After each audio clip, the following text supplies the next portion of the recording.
White Stripes, fell in love with a girl, XFM 104.9, 1:05 of a Saturday. That's what DJs say. Of a Saturday, yeah. Of a Saturday.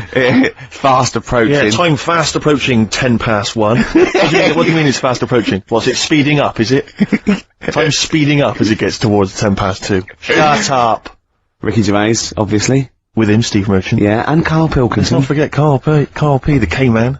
He's growing on people now. Love him. People was thinking, oh God, he's too much. Now they're going, they love him. Like, same as you. I mean, they still think you talk a little bit too much, but I mean, they love Karl.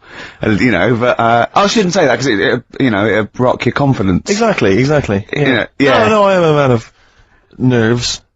Sorry, I'm sidetracked because I'm looking on the internet here, on the website for XFM. Yeah. Because I was, well, partly bored, but also I was looking on there the other day. And that's nothing I said though, was it? No. Right. No. And, there was some people, commenting on the show. Yeah. And one person on there, I'm trying to find it, I don't want to misquote them, but basically, as far as I remember, they said that, we knew even less about the music than the DJs that are on in the week. Right. I think that is scientifically impossible. Yeah. So they've embarrassed themselves. Exactly. I think it's impossible. You can't know less than the people that are on I don't think so. It's like going to multiply with 0. You just end up with 0. It doesn't make sense. I checked with Steve Taylor, the man with the knowledge. He should know. But I don't think that's really annoying. It's so annoying because I'd say this, we are passionate about the music and we do know what we're talking about. Yeah. Just because we don't read the back of the CD box. No, like and play the list we're given with the 9 CDs that are on the playlist every month. There's a piece of paper here. The Carl's looking at me like he's thinking, oh no, we're having a go. You've given away the magic of radio. You get pieces of paper here, and they've got little bits of details. So, for instance, White Stripes, this is the next single off White Blood Cells, February 2002. Now, it sounds like we know about the music. We read that off a piece of paper. Exactly. Whereas, when we say about music and we're wrong, at least it's 'cause we didn't know. Exactly. See? Look at the All-Stars. The old. So, I don't want to criticise there, but if I was listening and I'd enjoyed that track and I wanted to know what it was, I wouldn't have understood what you just said. Really? Could you just say that again? Low Fidelity All-Stars. Yeah, Low Fidelity, because you went Low Fidelity. I was doing I was doing me DJ talk. No, it's just you didn't know your mouth wide enough. I can't be bothered. No, sure. It's to tell you too much. Look at listen to him crinchling his little crinchling. You're not crinchling. You're not crinchling your Jaffa cakes, are you? If it wasn't going out on air, no one knew. I bet you're one of those people in cinemas that think you're being really quiet eating a bag of crisps, aren't you? Do you go to cinemas? I haven't been for a bit, actually. What do you do, Carl? Carl! What's an entertaining evening for you? Yeah. What would you do to occupy your time? Your hobbies, for instance. Might get a video out from prime time. Right. What would you enjoy that, or would it just be a chore for you?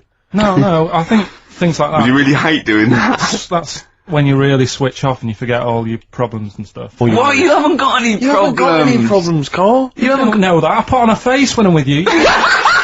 You wear a mask. Are you crying inside? This is you being the happiest you can be. You're like a clown, aren't you? Oh, you think I'm like a hard, miserable man? Because there was somebody else. I don't think you're hard. The other day, and like I said to him, I can't watch The Elephant Man because it upsets me. God, you're the best. You don't know you're doing it. You're the best. Can you watch it? Well, always, when it gets that bit where they're carrying him through the village and messing about with his head. Well, do you know, this is true, my dad watched that once, and we were watching it, my mum and my sister and that were all quite moved by it, almost for tears, thinking it was a wonderful example of man's inhumanity to man and all that thing. Yeah. And my dad just went, wouldn't he make an amazing novelty rucksack? And it cheapened the film for me, and I've never had this sort of... Steve was thinking, he's not that ugly. Ooh. Blimey, here we go, we were laughing at Carl!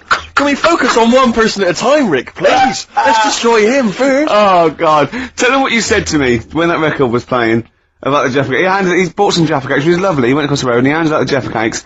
And then I went, oh, thanks very much. And then what did you say? I just remember learning at school, I'm not like making fun of the illness, because it's not funny, but they cure cancer. Jaffa Cakes cure cancer? Not like fully. Right. They just go some way to helping. Yeah. Do you know, it'll sort of help. If you've got it, you can't say, right, get me a load of Jaffa Cakes. Right. But I think it sort of puts a bit of a stop to it if you haven't got it. Do you know what I mean? It's like having vitamin tablets. Is this medically proven? Should we get Dr. Fox down here to confirm that? I can't. I actually can't cope You're just play a record. Play a record. Can I just, if anyone has ever survived cancer thanks to Jaffa Cakes, please call in. No, but I didn't say He that. said, and then he went, it's the orange thing in it. And then he tried to read it. He said, I wonder if it's, and he tried to read out this scientific name. I'm going to play this. That's my favourite one I've ever done. It's great, isn't it? Yeah, really good. Yeah. Because I always had a problem with Gomez before, because it always sounded like they were trying to sound like these world-weary Tom Waits style, gravelly voice And they were 20. And they were like 14, yeah. Yeah, but I mean, that's great. That's really good. Yeah. Yeah, no, it's well done, boys. Yeah, well done. Yeah. Gervais gives it thumbs up. Oh, dear. Can I play an Elvis Costello track? You know, I'd love to bloody hear some Elvis Costello. Why are we saying that? Well, you know why? Because we met him and he's a lovely man. We did meet him, yeah. And I wish him to show off. I remembered all the great songs he's ever done.